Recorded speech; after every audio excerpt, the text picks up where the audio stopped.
Assalamu alaikum, everyone. Welcome to another episode of TSF Reviews. Today, finally, after a while, we are going to be reviewing Tick, Tick, Boom. And Yes, finally. it's a very good movie, but we're going to go into more details about it. And it stars Andrew Garfield, and it's a story by Lin-Manuel Miranda. And it's talks about a screenwriter named Jonathan Larson going through his successes before everything he went through before his main success with the Broadway musical that is Rent. And Yes. overall, I loved it. It was absolutely phenomenal. It I agree. had such a great atmosphere for the story, especially by seeing this positive attitude from Jonathan Larson, despite everything that was happening to him and everybody around him, and trying to utilize it to try to get something out. He believed in what he wanted to do and kept on going for it. And that was something that resonated with me personally. What about you, Kanza? I mean, I loved it. When this first came out, first of all, nobody could have done this better than Lin-Manuel the way he did, especially considering the fact that this is a book turned into a musical for us. Mm-hmm. And Andrew was perfect for the role of Jonathan Larson. I love the songs. I loved his chemistry with Susan. I loved his chemistry with Vanessa on screen. And this just gave a lot of hope. Okay, you know what? Some things don't work out, but eventually things do settle down.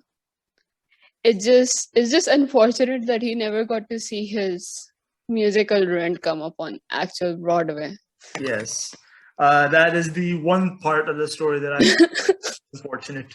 I in my mind thought he was there for at least the first screenplay before it came on stage, but turns out he passed away just before it actually hit Broadway, and that was upsetting. I mean, to not. I know, like I was zoned out. I was completely zoned out when the first 5 minutes of the movie happened, when we found out that he had been dead already before the first. And like right at the end when they talk about it again, and I was like, wait, what? I was like, you're telling me this dude struggled for this long and he didn't even get to see his play come up on Broadway. Yeah, But he really did leave a mark. He did leave a good mark. And what was that first play they were talking about? Suburbia. Suburbia, yeah. Suburbia. I think that's what it was called. It had a good. I kind of want to know more. Exactly. I kind of want to know more about that play. I want. I know it sounds science fiction. It sounds science fiction, but he made it very clear it wasn't. It was a science fiction attempt at a real world. Yeah. I was understanding. It was the future, but it wasn't the future. Right? It was like 20 years from now, but we don't have flying cars yet. Kind of situation, I guess. In my mind, it was kind of like his interpretation of 1984 kind of thing. Yes, that is. I mean, pretty much. But I love the songs we got from the play. Yes. I mean, like, I loved Vanessa and Susan's the way they were making the transitions between them. Yes. And Andrew's anxiety during the entire scene, like, I could feel that, and like, I can relate to that sort of anxiety. Yes, that is the way he was interpreted. How Andrew Garfield portrayed Jonathan Larson was on. I will not say anything else. I mean, like, it's absolutely perfect. If you want to see Andrew Garfield at his peak outside of Spider-Man, this is the movie. This is the one, yes. This is the movie that puts him in the spotlight, in my opinion, further. I mean, he already was in the spotlight. Yes. A big name. This will put him beyond that, in my opinion. I like it. Legit felt like Jonathan Larson's soul took over him during the song, like 13 to 90 Bohemia. I mean, every single song in this movie is iconic. Besides the Sunday Brunch one, I wasn't the biggest fan of that one. But the way that they made Moondance Diner such a big part of the movie as well, considering the fact that it was the known spot back in New York when it used to be open. And the way we got characters from Hamilton as well. Yes, I mean, we saw Peggy, we saw We All saw, of them in this. yeah, I we saw mean, like, Angelica, Angelica and Eliza, yeah. Peggy. Angelica and Eliza. Peggy was there during the. Peggy was there during one of the scenes in the Sunday brunch when she was there for like 2 seconds. Yeah, those two were there for 2 seconds. I remember that, and I know Hmm. I know Lynn was one of the chefs in the restaurant at the time. It was an actually. Yeah.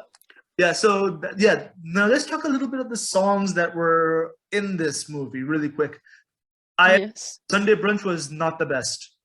I was not Yeah. that, especially the way they were handled. I mean, visually amazing, but as a song and how it all together, not a fan. Honestly, I loved what the only thing I liked about the song was how Jonathan Larson took something so simple as going for brunch at a diner and turned it into a song like that.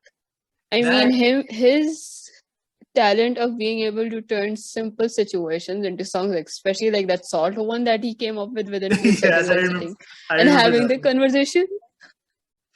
And I mean, Bohemia is one of my ones so far, to be honest. I think he also showed this actually kind of, in my opinion, also shows a bit of a struggle, especially for people with creative minds like writers and music. Yes. You can get one half of something done, but you can't get the other half done. He had the songs, he did not have the story. Yeah.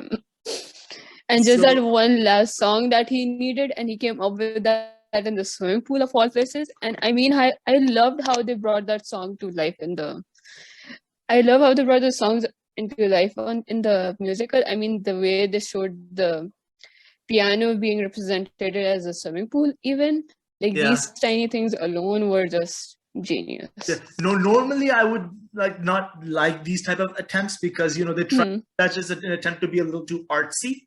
But for an art story, that kind of fits. If it was like for a musical Broadway turn, musical. Exactly, it's a musical Broadway thing. So this type of art attempts work. But if it was World War epic or something, and they did something like this, that would not work.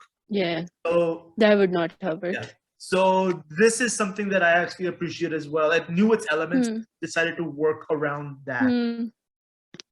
But I want to talk about one song in particular. Unfortunately, I don't remember the names of the songs. But that one, the one where he talked about fear of intimacy when he was arguing with his girlfriend, but he was singing that song with Vanessa Hudgens on stage. Yeah. I loved listening to it. I loved the struggles. The back and forth was balanced very well, and my heart sank. My heart actually sank when she said, "You're going to turn this into a song, aren't you?" I know, like I was like, I mean, like, you're listening to the song, you're seeing the argument, then you realize, oh shit, this song is about this. Yep. Then you're like, I mean, I can only imagine what these characters, like the actual people the characters are based on, must be feeling watching this. Like, they're gonna be like, God, Jonathan turned every single little thing we talked about into a song and put it out in public. Which is pretty much what Susan felt. Exactly. And then lastly, I want to talk about one major thing that this story gives a lot of people out. I think this is a message in a way that everybody should hear. Never give up. I mean, you see Jonathan Larson struggling so hard to get his play out there. But he did not give up. No matter what people told him, no matter what he was hearing, he knew that eventually he would do it. Eventually he would. Yeah. I mean, the world was against him. Like, Michael left him alone in the world of acting, and Michael had his own struggles for sure, and my heart went out for that guy. I mean, I'm pretty sure he's still alive, but like, still. Live your life, but never give up on your dreams. That's the message that I got from that. Although a lot of movies don't tend to give up messages, but it's something I took out watching this, and it's something that I mean, it wasn't exactly like screaming in your face kind of message like a lot of shows and movies are doing these days. It was subtle, which is what I love about stuff like this. Yeah, I mean, you can interpret a message of your own based on whose side are you on, but from the side that yes, the idea of never giving up on your dreams is the for this to go. So, in my opinion, this movie is an easy 9 out of 10. Very. Same here, like 9.5. So that would average out to about, let's give you the benefit of the doubt. Let's make it 9.5 on your end, and it's about a 9.25 out of 10. Highly recommend. Yeah. And highly recommended. Especially if you're into musicals, because in terms of musicals, I mean, if you loved Hamilton, you're gonna love this just as much. I mean, seriously, if you love Hamilton, you're gonna love everything that Manuel Miranda does, because honestly, in terms of music, everything he touches turns to stone. Gold. I mean, sorry, gold, not stone. So you'll find out eventually with how enchanting this his Canto.